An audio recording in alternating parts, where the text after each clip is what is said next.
ఉన్నప్పుడు నువ్వు చేస్తున్న పనిలో చాలా ఆనందంగా ఆ పని చేయడానికి ఆస్కారం ఏర్పడుతూ ఉంటుంది కదా. నీ నిత్య జీవితంలో 24 గంటలలో ఎక్కువ సమయం కేటాయించేది నువ్వు చేస్తున్న పనిలోనే. అవును.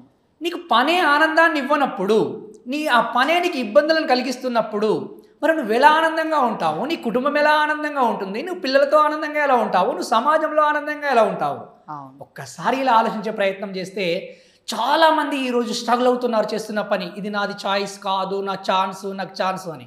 నీకు చాయిస్గా మార్చుకునే అవకాశం నీ దగ్గరే ఉన్నప్పుడు నువ్వు చేస్తున్న ఏ పనైనా సరే అది నువ్వు దాన్ని చాయిస్గా మార్చుకునే ప్రయత్నం చేయి. ఆటోమేటిక్గా నువ్వు హ్యాపీగా ముందుకెళ్ళడానికి ఆస్కారం ఏర్పడుతూ ఉంటుంది. ఇలా ఎవరు ఆలోచించట్లేదు. ఇలా ఆలోచించే ప్రయత్నం చేస్తేనే అద్భుతంగా ముందుకెళ్ళడానికి ఆస్కారం ఏర్పడుతూ ఉంటుంది.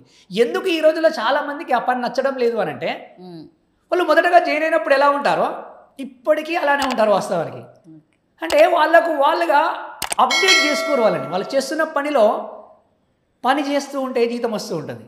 జీతం రాగానే ఫస్ట్ ఏం చేస్తామంటే, నాకు మొక్కులు ఉన్నాయి, ఆ గుడికి పోవాలి, ఈ గుడికి పోవాలి, పుణ్యం చేయాలి అని అనుకుంటూ ఉంటాం.